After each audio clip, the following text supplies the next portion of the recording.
The Calling.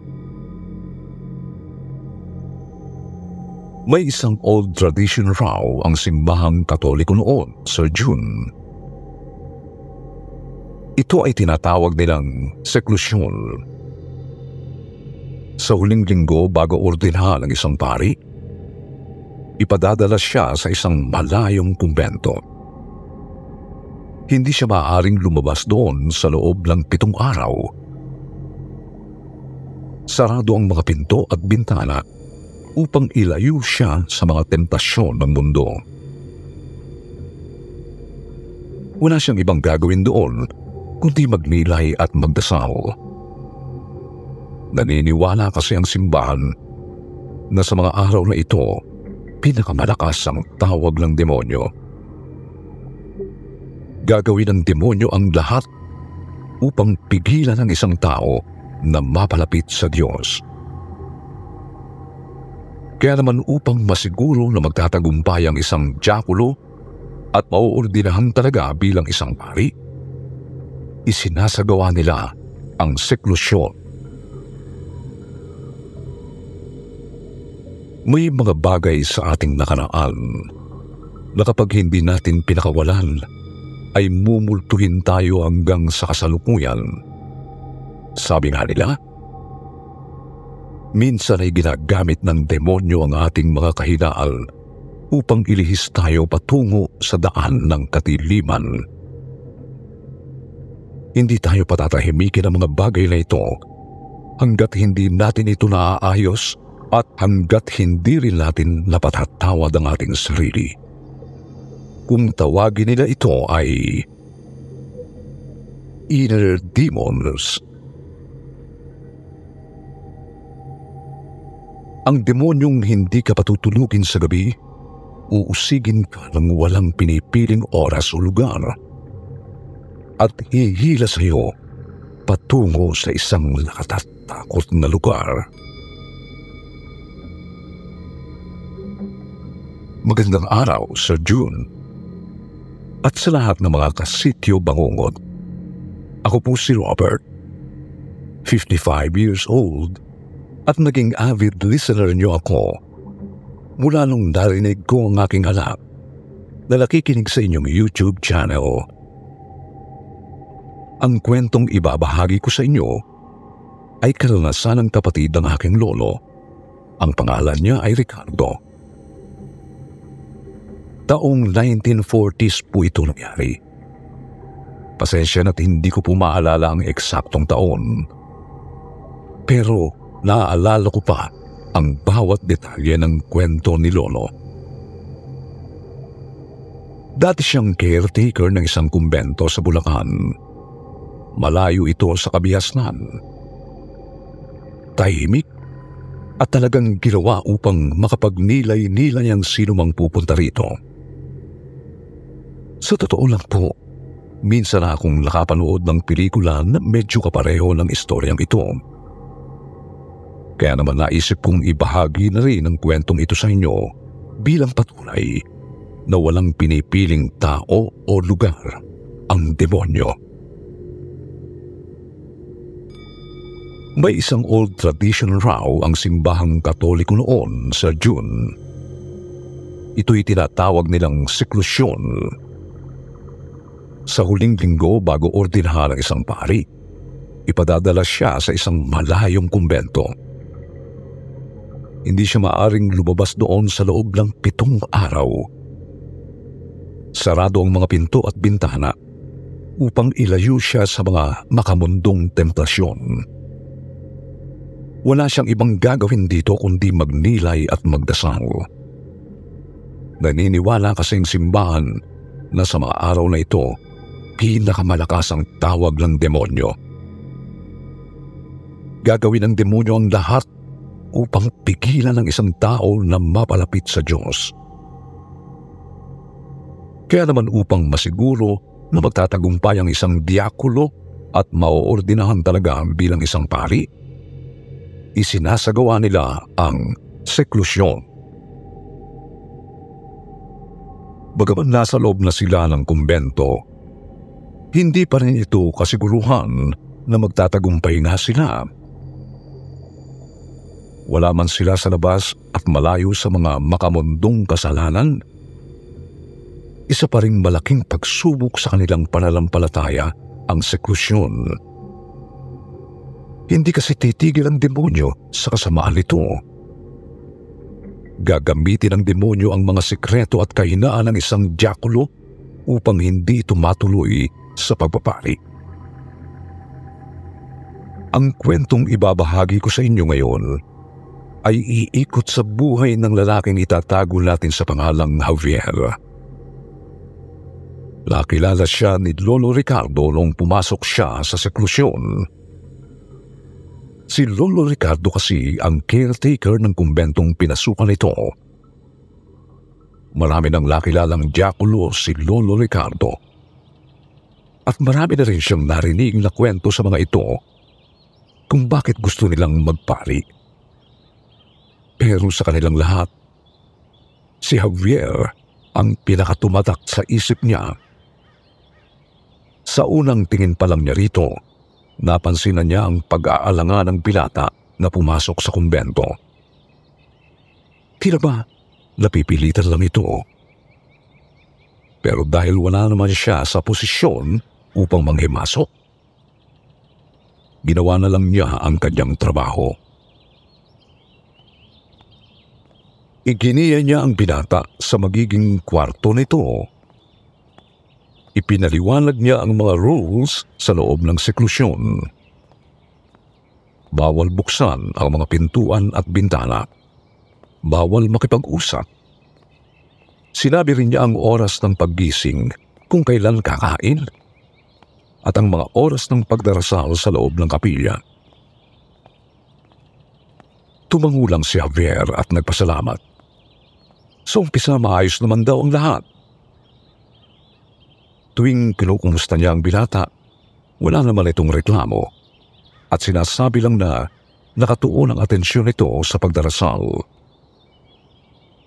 Gayunpaman, hirap si Lolo Ricardo na paniwalaan ang mga sinasabi nito. Di na raw kasi maputla si Javier at kulang sa tulog. Tinanong niya kung namamahay ba ito at hindi makapagpahinga ng maayos. Pero ang sabi ng binata, ayos lang daw ito. Parang anak kong ituring ni Lolo Ricardo ang mga nasa loob ng kumbento. Kung kaya't hindi niya maiwasang mag-alala para kay Javier. Isang gabi, narinig niya itong taimtim na nagdarasal habang humihigpi.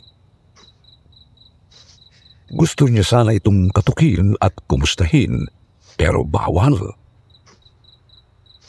Ang mga diakulo kasi na kagaya ni Javier ay kailangang harapin ang pagsubok ng seklusyon. Habang nasa loob sila ng kumbento, susukatin ang tatag ng kanilang pananampalataya. Ito'y upang masiguro kung sila nga ba ay karapat-dapat na maging isang pari. Kailangan nilang lagpasan ang tawag ng demonyo bago sila maging ganap na alagad ng Diyos. Naaawa si Lolo Ricardo kay Javier. Pero dahil wala siyang magagawa at hindi niya ito laban, umusal na lang siya ng dasal para sa binata. Naway malagpasan nito ang hamon ng seklusyon. Dumating ang araw na naikwento ni Javier sa kanyang tungkol sa buhay at mga karanasan nito. Nanggaling si Javier sa isang may kaya at reliyosong pamilya. Sa katunayan, may 3 pari na sa kanilang pamilya at siya ang magiging pang-4. Matagal na itong pangarap ng mga magulang niya para sa kanya. Siya din naman mismo ay ito ang gusto mula pa pagkabata. Lumaki kasi siyang aktibo sa mga activities sa simbahan.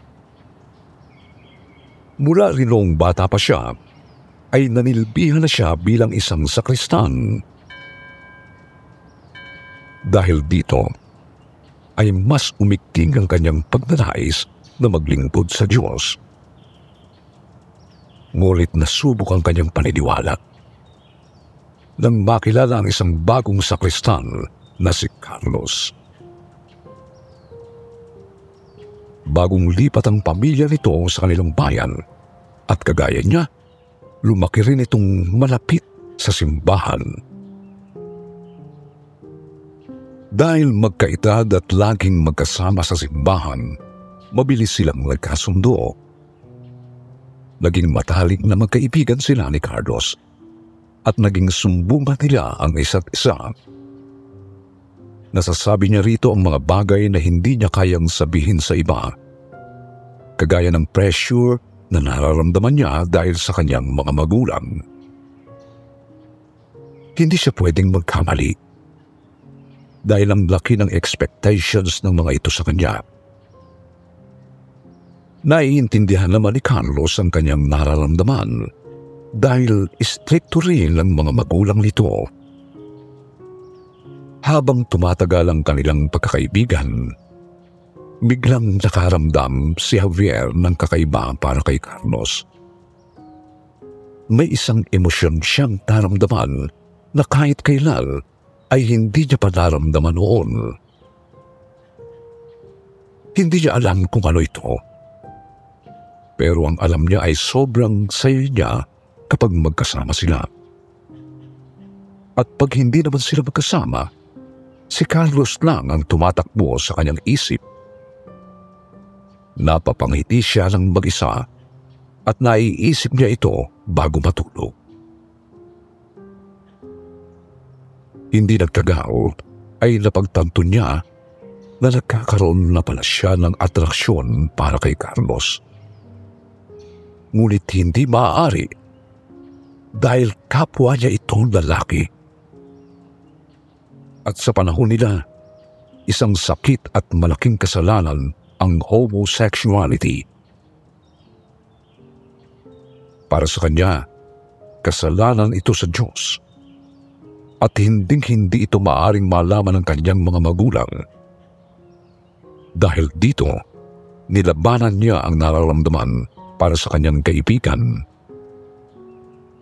Ginawa niya ang lahat upang iwasan ito at mas dinalasan pa niya ang pagdarasal upang ihingi ng tawad ang kanyang kasalanan. Nagtaka si Carlos kung bakit siya umiiwas dito at hindi rin siya nito tinigilan. Habang patuloy nitong ipinagsisiksikan ang sarili sa kanya, mas lalo lang siyang nahulog dito. Hanggang sa napilitan na siyang aminin dito ang totoo. Naaalala pa niya ang gabing ipinagtapat niya ang kanyang nararamdaman dito. Biyernes sa noon, katatapos lang ng prosesyon at bigla siyang hinila ni Carlos sa likod ng simbahan.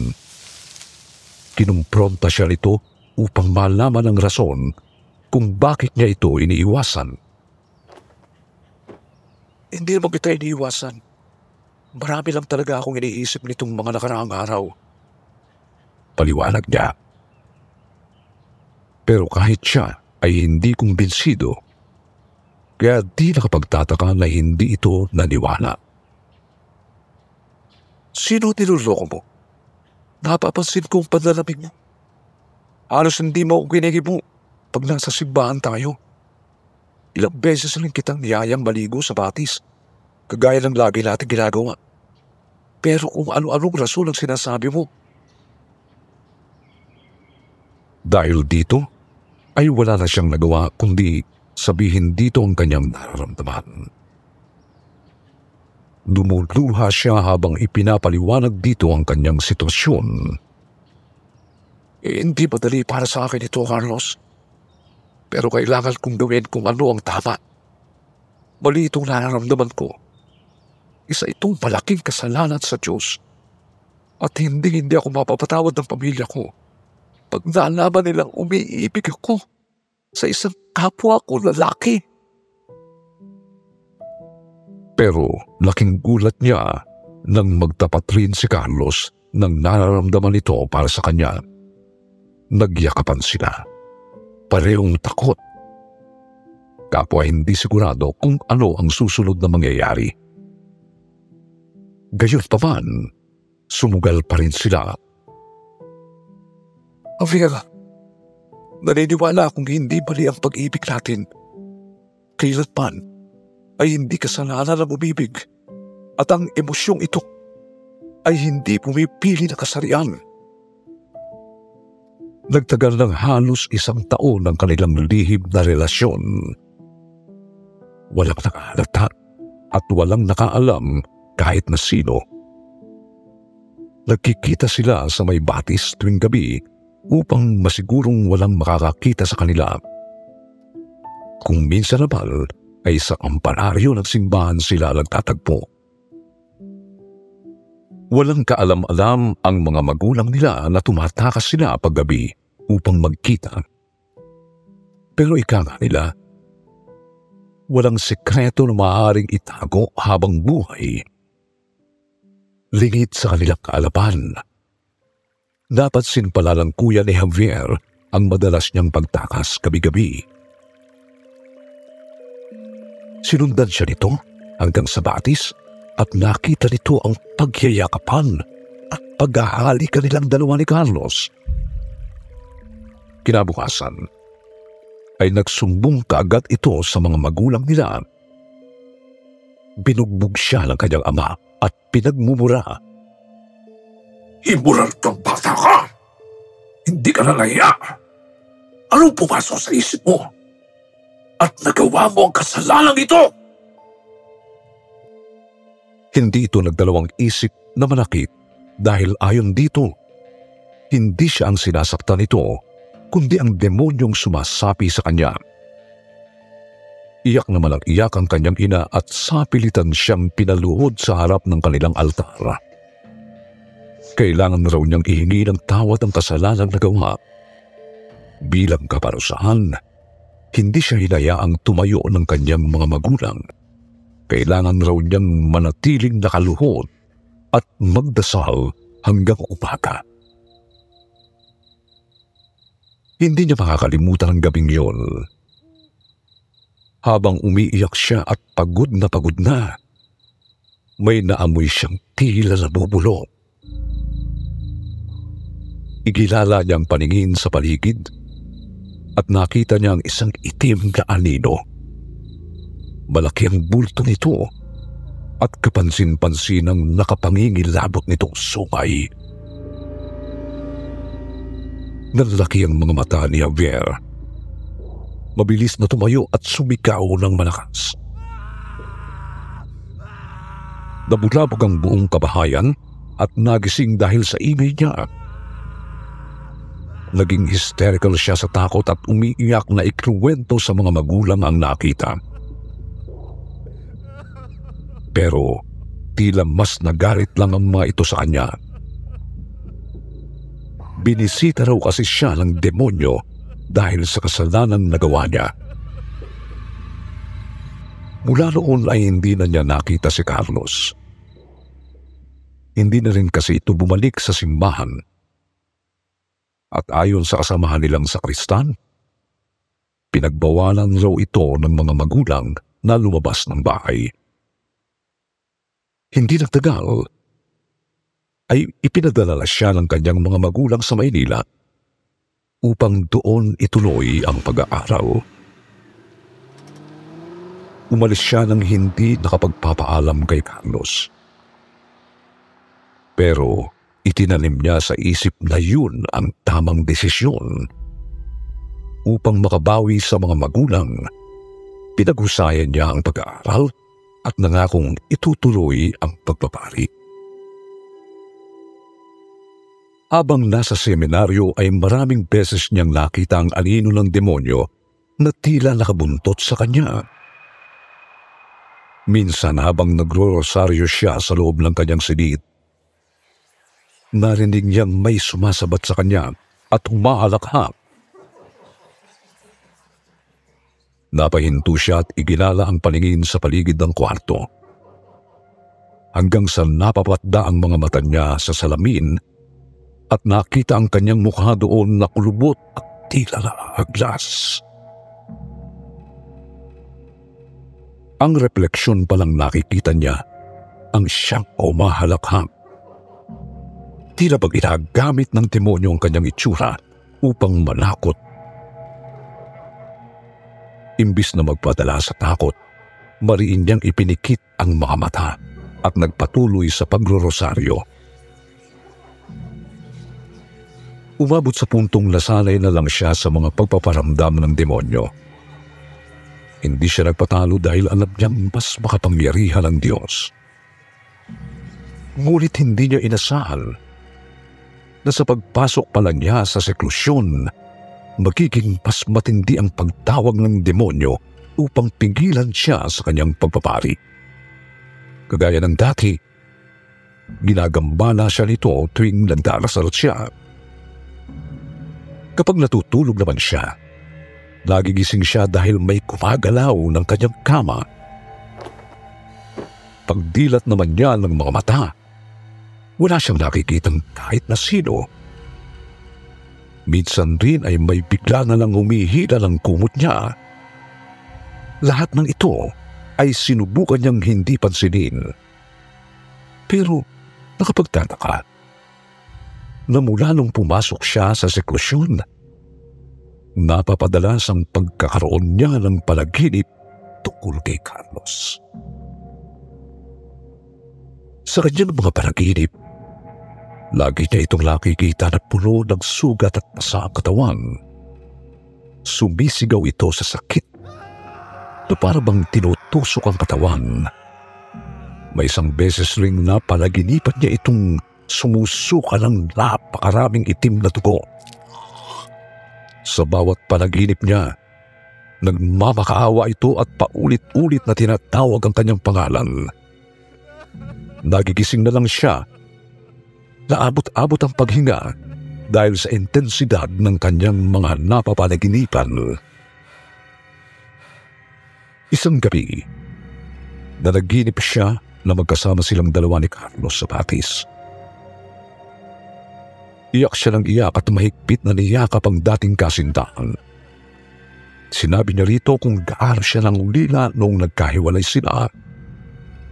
Ngunit habang magkayakap sila, nagulat siya nang marinig ang biglang paghalakhak nito. Tumindig ang kanyang panaibo at kumalas sa pagkakayakap dito. Nag-iba na ang itsura ni Carlos.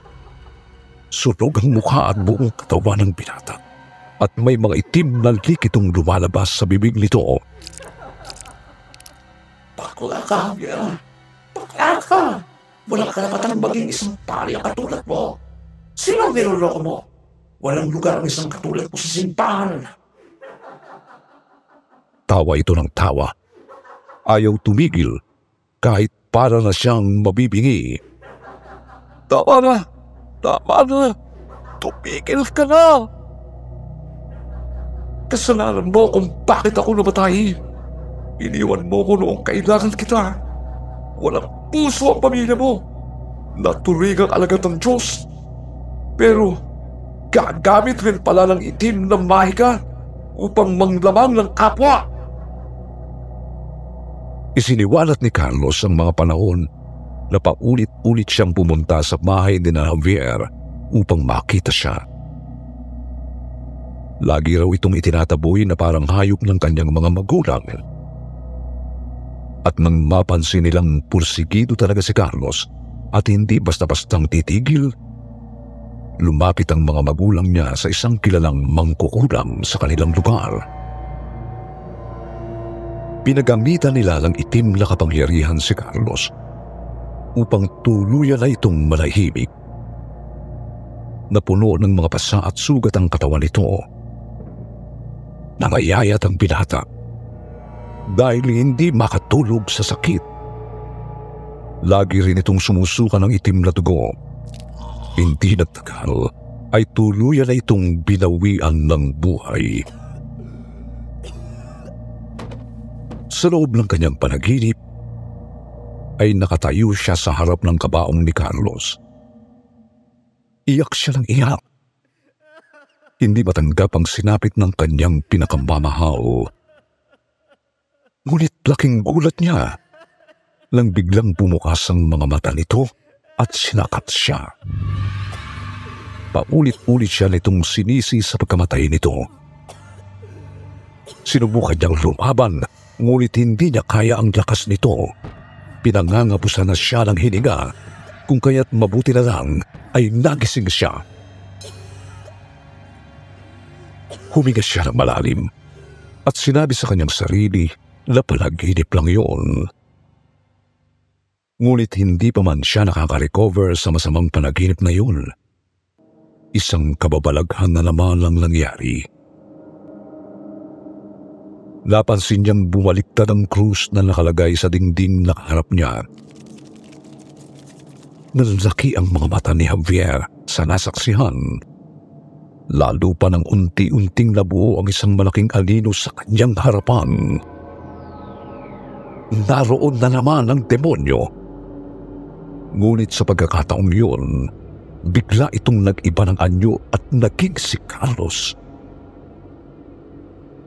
At kahit gusto niya itong yakapin, hindi niya ginawa. Alam kasi niya na nililin lang siya ng demonyo. Kaya't ipinikit niya ang kanyang mga mata at taimtim na nagdasal. Pero imbis na matakot, ay tinawanan lang siya nito. Sinabayan pa siya nito sa pagdarasal habang humahalakhak. Bakit mo pinipilit ang sarili mo? Hindi mo naman talaga gustong magpahuli, hindi ba? Nabago na ang isip mo. Wala nang umibig ka sa kapwa mo na lalaki. Pabulong na sabi ng demonyo. Ngunit dilig na dilig pa rin niya ito. Naramdaman kasi niya ang paglapit nito sa kanya. Tumahimik ka, demonyo. Hindi mo matatalo ang pananampalataya ko. Tuloy ang aking pagbabari dahil tinawag ako ng Diyos para dito. At wala kang magagawa upang pigilan ako. Mariin niyang wika. Muli niyang narinig ang malakas na halakhak ng demonyo. Pagkatapos noon, ay paulit-ulit siya nitong tinawag na bago na.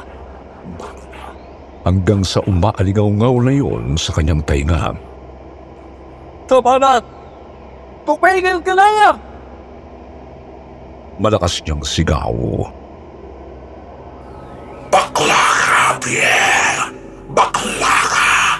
Bakla si Padre! Pwede ba yun? Sa pagkakataong yun, ay nadala na siya ng galit. Binuksan niya ang mga mata upang halapin ito. Ngunit wala lang demonyo nang dumilat siya. Ngunit patuloy pa rin umaligaw-ngaw sa utak niya ang boses nito. Muli ring sumagi sa kanyang isip ang napanaginipan niya. Hindi na siya mapakali dahil sa mga nangyari. Nadidistract na siya tuwing nagdarasal. At tila ba laging may boses na nagsasabi sa kanyang hindi na siya dapat pang magpatuloy sa pagpapari. Tila ba kumbinsido na siyang marumi ang kanyang pagkatao at hindi siya nararapat para sa tungkuling yun. Napagtanto rin niya na hindi tamang ipagpatuloy lang niya ang pagpapari dahil lang sa ito ang kagustuhan ng mga magulang niya. Ang pagpapari ay isang calling. At sa puntong yun, alam niyang hindi na ito ang misyon niya sa buhay. Dahil sobrang gulo na ng kanyang isip. At alam niyang hindi siya makakasurvive sa seklusyon. Gumawa na lang siya ng isang mabigat na desisyon. Hindi na niya itutuloy ang pagpapari. Nagdesisyon na rin siyang lumabas ng seklusyon. Kaya po hindi na tinatabla ng mga dasal kong demonyo. Ay dahil tila wala ng kapangyarihan ang dasal ng isang katulad ko. Paliwanag niya kay Lolo Ricardo bago lumabas ng kumbento. Alam kasi ng demonyo ang kanyang kahinaan at ginagamit nito yun upang talunin siya. Hindi rin naman kasi tama ang rason niya upang magpari. Kaya siguro nahirapan siyang lagpasan ang pagsubok na ito. Kung magpapari man siya, iyon ay dahil gusto talaga niya at hindi dahil sa kagustuhan ng kanyang mga magulang. Kung ako ang tatanungin mo, anak, tama ang desisyon mo, wika ni Lolo Ricardo at tinapik ang kanyang balikat. Ang pagiging isang pari ay hindi madali. Hindi mo ito pwedeng pasukil dahil lang sa kagustuhan ng iyong mga magulang. Dapat ito ay isang tugon sa tawag ng Panginoon. Tama po kayo. At sa tingin ko, hindi na ako tinatawag ng Panginoon para dito. May iba na po akong misyon sa buhay. Wala nang balita si Lolo Ricardo tungkol kay Javier mula nang lumabas ito ng kumbento. Pero hindi lang si Javier ang diyakolong hindi nagtagumpay sa hamon ng seklusyon. Sagrado ang kumbento. Ngunit tila naging pugad rin ito ng demonyo.